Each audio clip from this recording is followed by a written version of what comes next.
Jaylen Brown making plays for others and being a force in transition while taking what the defense gives him on offense and really only isoing in the post makes him the player people criticized him every step of the way for.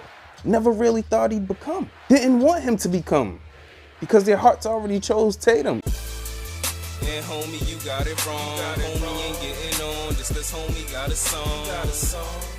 In this video, we'll talk about the Celtics finally getting a win versus the Orlando Magic and also touching on the Cleveland game on the first night of back-to-back as I didn't get a chance to cover it. But first, I'd like to welcome you to Doing It for GP. Make sure to like, subscribe, comment if you like the content, and if you so choose, scan the QR code to donate to the channel. And with that, this is your Celtics news break. Let's take this walk. The Boston Celtics kept their home record perfect versus the Orlando Magic, and my takeaways are as follows. First, as I mentioned, didn't cover the first game of the back-to-back versus Cleveland, which was also the second time playing Cleveland in a row, and it looked like it. Shit was a rinse and repeat except for the fact that the Celtics got off to a better start. So with that in mind, and with the back-to-back coming up versus Orlando, it was a footnote in this analysis. But as for this game, as for the Orlando Magic, 6 players, including the 5 starters, all scored in double figures, but I want to highlight Jalen Suggs in this blowout. Matter of fact, low light Jalen Suggs. I mean, he had a team high 19 points, but the man injured his left wrist earlier in the game from a bad fall to the point where he couldn't even touch another player without wincing, acting like he just got shot. I mean, he could still shoot it as it was his non-shooting hand, but he was still in the game down 20, being a defensive liability, probably helped the Celtics win this game. Stupid mother. And as for the Celtics, all the rotational bigs were out. Al, Kristaps, even garbage-ass Luke. So Lamar Stevens got the start, pretty much to fill a hole, pause, and he did well. 8 points in 14 minutes. And in ascending order of importance, you got Sammy with the Schwammy. 11, 7, and 4. Impactful and impactful moments. His family was there.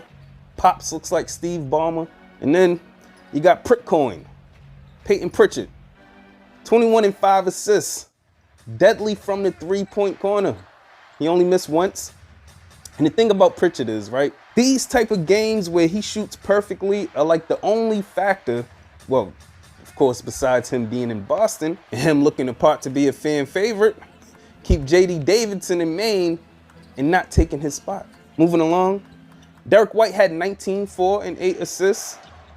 I mean, he's just always hitting shots and making plays when you need them to be made. His baskets usually come when the other team is on a run or when our own offense gets stagnant. Jason Tatum had 36 and 4.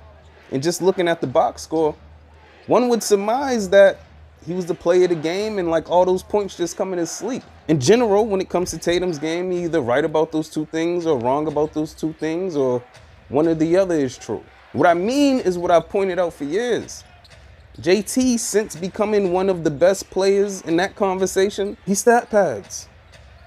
Cherry picks on fast breaks and closes the game when the game is already in hand, already won. Joe knows what he's doing though, leaving him out there to do that shit. He mentioned it a few games ago. He's trying to help JT get that MVP, and numbers matter. No issues here, trust me. I'm just pointing it out.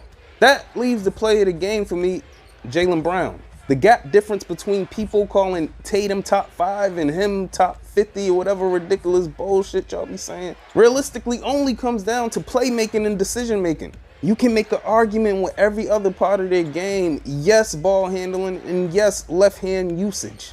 He had 18 and 4 assists, but his impact on the game is clear. Jaylen Brown making plays for others and being a force in transition while taking what the defense gives him on offense and really only isoing in the post makes him the player people criticized him every step of the way for.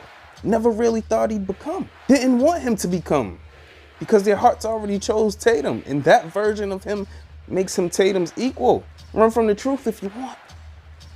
Till next time. Like we ain't got shit to do, it's an off night. For y'all, every night is an off night. Hustle is swag, but you can't get your guap right.